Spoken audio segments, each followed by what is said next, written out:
May this message transform your life. May God bless you. Never lose. A soldier came before the general after returning from the battlefield and said, "I ask your permission to return to the battlefield and look for my friend who was injured."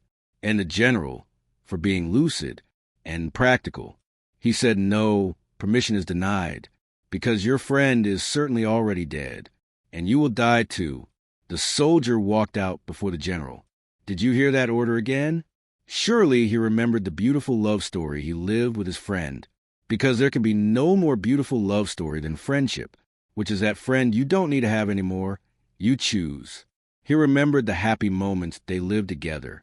He remembered the many stories they shared, the trips, the conversations, the late nights they certainly spent talking about life and about them. And he decided to disobey.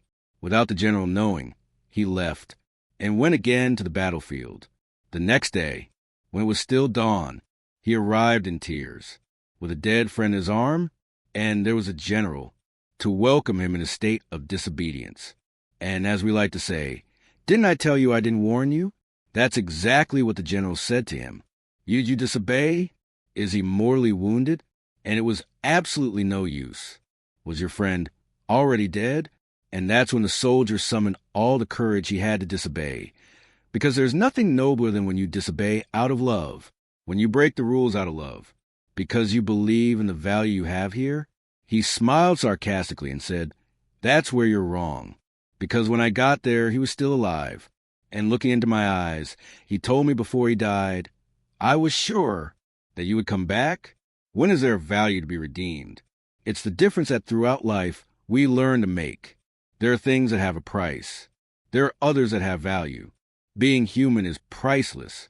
Even if I wanted to buy your son, you would never sell me. Another relative even refused to follow. But when do we love? The one we love has value. And when do we know the value we have? We face the fire. We return to the field of battle. And even if it's just to see one last smile on his face, and he dies for sure, that we didn't leave him alone, I'm sure that you may not have faced a tragedy like this, but in many moments of your life, did you come back to look for the one you loved? Or then, did you see it coming? To look for you? The one who loved you? That's why, if there's someone you love, what do you need to get closer to? Don't waste time. Is it expensive to go there? Is it expensive to not be able to go anymore? And I don't have money to celebrate. Sometimes we want it. A special date to celebrate? Don't wait for that. Every opportunity you have, celebrate your life.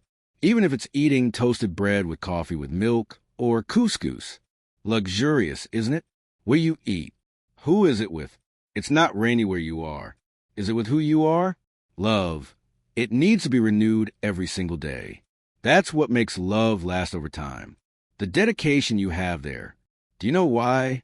If you are one day not learning the difference between what has a price and what has value, you will waste precious time in your life working to buy what has a price and forgetting to live to conquer what is value. You can buy a friendship, but if the person is self-interested, you can buy their company. But you will never buy a person's loyalty. What loyalty is priceless. Faithfulness has value, and you only win someone's loyalty through the experience of being faithful to them and of building a bond with them that makes you happy and also makes that person happy. Can you buy a husband? Yes, you can, depending if he is and secondhand. But do you want an 11 husband in secondhand? No, because you deserve a very look at you. You deserve any husband out there. Isn't that right? It depends on the guy. If he's a shameless bastard, you set a price. He'll sell, but you deserve it. My heart can't be won by what your money can buy. Can you buy a wife? Yes, you can. There are a lot of women out there who sell easily if you let them. Do you know that? But you'll never be able to buy a woman who knows her worth, because a woman who knows her worth doesn't negotiate. She knows her worth, and she won't give herself up for anything. No, she gives herself up when she realizes she'll be loved. Can you buy a child? No, it's a phase of his life. But if you don't win him over time, we stop being each other's and we just become relatives. I don't know about you. It depends on the case. Relatives are the worst defect we have in life. Isn't that true? That's why, my people, the most beautiful fruit of the gospel in us is teaching us to love. If my Christianity doesn't teach me to love, I need to rethink it. Because sometimes I'm that person who doesn't leave the church, but I'm unbearable to the people I live with. Something's wrong.